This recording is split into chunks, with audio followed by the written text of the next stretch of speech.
Hoje eu trago para nossa reflexão alguns números para que a gente possa interpretá-los, levando em consideração um fato muito curioso.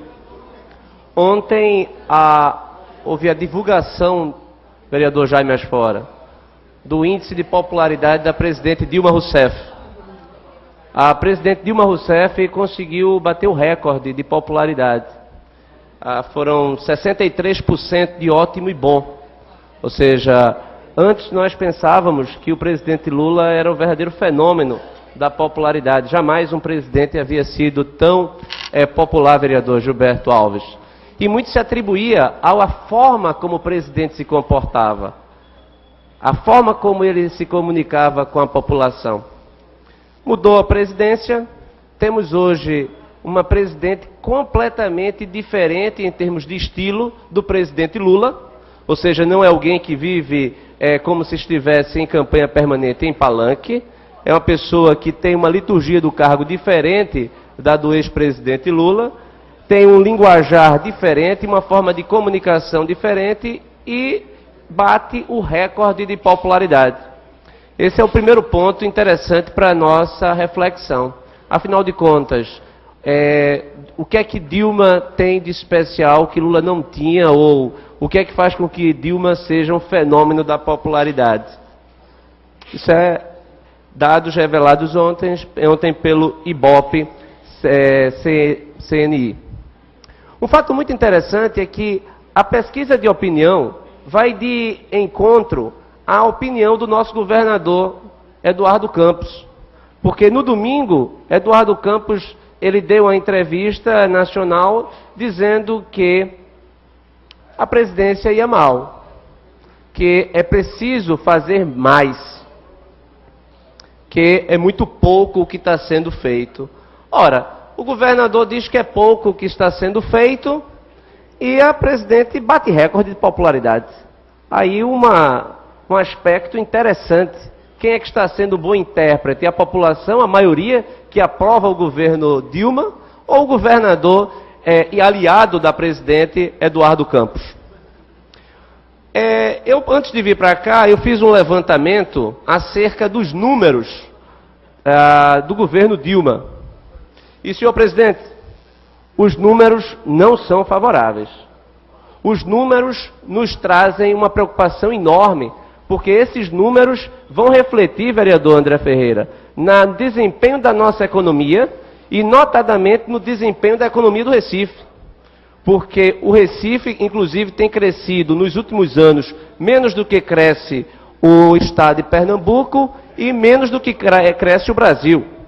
E o primeiro reflexo disso, inclusive, foi que a projeção de crescimento do estado de Pernambuco era de quase 4% para 2012 e foi de 2,3%, ou seja, muito aquém do que nós esperávamos. E, inclusive, há a verificação de que, em termos de transferências voluntárias, vereadora Priscila Krause, o estado de Pernambuco recebe no governo Dilma menos do que o que recebia, não no governo Lula, mas no governo Fernando Henrique. Algo que a gente precisa levar em consideração. Mas os números são os seguintes, e aí já para os ilustres vereadores da bancada do PT, que para a gente poder, inclusive, levar essa discussão. Vereador Henrique Leite, crescimento do PIB em 2012, 0,9%. O menor crescimento que um presidente teve desde Collor. O biênio de Dilma só foi vencido pelo de Collor. Ou seja, o crescimento que, em termos de perspectiva, na América Latina, é o seguinte: o Brasil cresceu menos do que cresceu todos os demais, exceto o Paraguai. A nossa média de crescimento nos últimos 2 anos foi de 1,8, enquanto que a do Paraguai foi 1,4. Tirando o Paraguai, nós crescemos menos do que todos. Além do mais, e aí um dado que nos preocupa bastante, é que não apenas crescemos menos do que os países individualmente, Mas o crescimento da América Latina foi de 3,8%. 3,8% contra 1,8% nosso. O Chile cresceu 5,4%. O Peru 6,5%. A Colômbia 5,1%. O mundo cresceu 2,1%. Ou seja, estamos abaixo do crescimento da América Latina, estamos abaixo do crescimento do mundo, e mesmo assim, a nossa presidente da República, ela bate recordes de popularidade. É algo que nos traz, o mínimo, um objeto de estudo para os cientistas políticos se ocuparem com um grau de dificuldade enorme. Mas vamos seguir os dados, vereador Jaime Asfora. A carga tributária atingiu, em 2012, 36% do PIB, um pouquinho mais, quase 37% do PIB. O brasileiro trabalha mais de 5 meses para entregar ao governo e para ter um retorno muito inconsistente com o que ele paga, vereador Rafael. A situação hoje é de que temos uma carga tributária que é incompatível com o que nós recebemos de volta.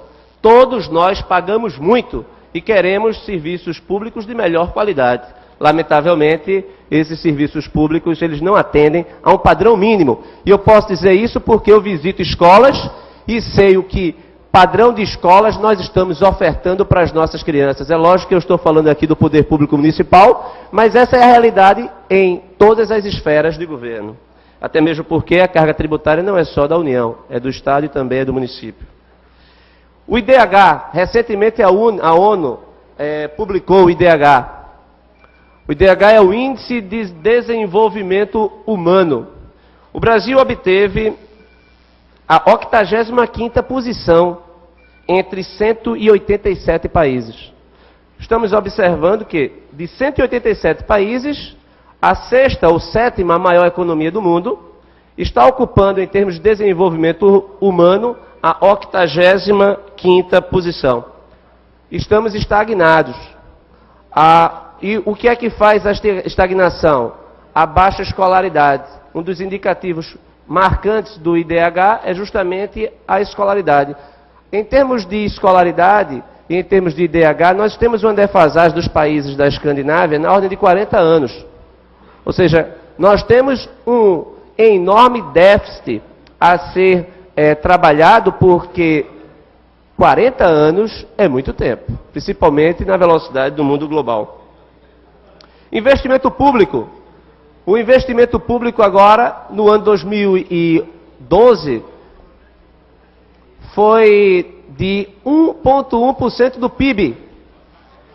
Gastos, 18% do PIB. Investimentos públicos, 1% do PIB, que é inferior à marca deixada por Fernando Henrique na crise que ele deixou o governo em 2012, em 1,2%. Ou seja, com PAC, sem PAC, com o que você puder imaginar, hoje nós não investimos. Carga tributária elevada, gastos em elevação e pouco investimento.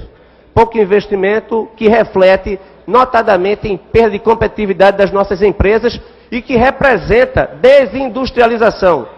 O nosso índice de industrialização hoje, ele é menor, aliás, ele chegou ao nível do tempo de Juscelino Kubitschek. Ou seja, a indústria nacional, vereador Luiz Eustáquio, está sumindo. A quantidade de produtos importados a cada ano, presidente, aumenta. Hoje, a nossa economia, em termos de percentual de produtos importados, supera a casa dos 20%. E isso poderia ser bom no ambiente de expansão, inclusive de competitividade das nossas empresas. Mas as nossas empresas não estão em condições de competir. A cada dia estão perdendo terreno, notadamente porque falta infraestrutura, porque falta educação. E isso está acarretando um prejuízo enorme ao nosso futuro. Nesse contexto, e aí até para deixar um tempo para que eu possa ser aparteado, afinal de contas, quem tem razão de avaliar? O que foi que o governador Eduardo Campos viu que talvez a maioria não tenha visto? Pois não. Pois não.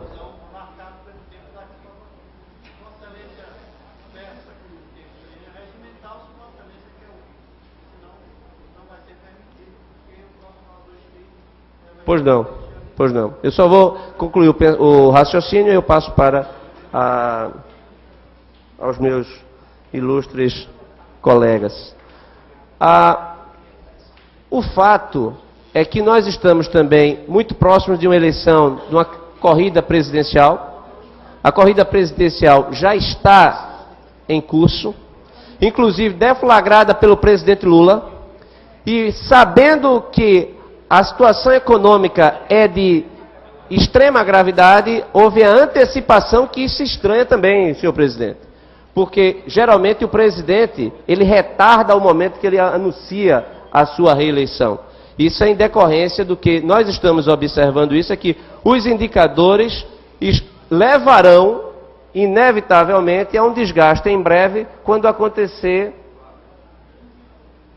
consequências sobre o nível de emprego, que hoje ainda está muito elevado. Ou seja, enquanto o emprego estiver elevado, a popularidade da presidente permanecerá intacta, inclusive porque ela sabe se movimentar muito bem. Redução da cesta básica, que foi inclusive proposta do PSDB, que ela vetou e depois ela concedeu, a proposta do deputado Bruno Araújo. A redução da conta de energia. E aqui devemos louvar também o exemplar comportamento dela no episódio da Boate Kiss. Isso tudo fez com que ela se movimentasse muito bem perante a opinião pública e com o emprego elevado mantivesse essa alta taxa de aprovação. Senhor presidente, eu cedo o meu tempo para ouvir eu gostaria que os meus colegas fossem bem breves para que todos pudessem falar. Não é porque da outra vez, quando a gente passa a palavra, às vezes é difícil a gente recuperar. Vereador André Regis, eu acho que essa casa deve se orgulhar de ter um vereador da capacidade de estatística, um professor, um estudioso, que estuda números, que se apega a números, aqui nessa casa. Para a gente é importante, né? Agora, nesse aspecto aí, dessa estatística, como de outras, é necessário que a gente estude os aspectos que levam o percentual de Dilma, a igualdade ou maior do que Lula, ou até mesmo a fala do governador Eduardo Campos.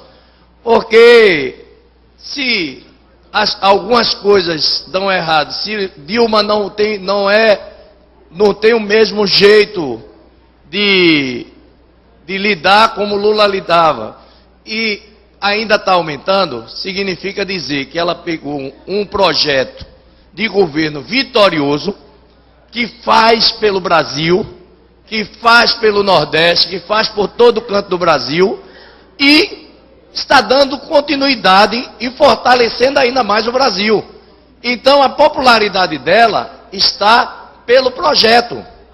E logicamente que o Eduardo Campos coloca que ela precisa fazer mais, porque no ponto de vista dele, ele acredita que tem a avançar, no ponto de vista dele. Natural. Ela aumenta na pesquisa porque ela continua o projeto. E, logicamente, que a pesquisa lá na frente, se Eduardo sai candidato, pode mudar nos aspectos de aprovação ou não. Mas essa questão dos aspectos é importante se dar sempre para os estudiosos que estudam números, porque a gente não pode ficar só apegado a números também. Obrigado. Obrigado pela intervenção, vereador. Eu não sou apegado aos números, não. Agora, os números servem para que a gente possa interpretar a realidade. Ou seja, como é que eu posso pautar a política industrial do Brasil sem saber o crescimento do PIB ou a taxa de investimento? Ou seja, o porquê o crescimento desordenado dos gastos, que são gastos permanentes. Tudo isso é absolutamente essencial. Então, eu não tenho muito apego aos números, não. Mas obrigado pela intervenção.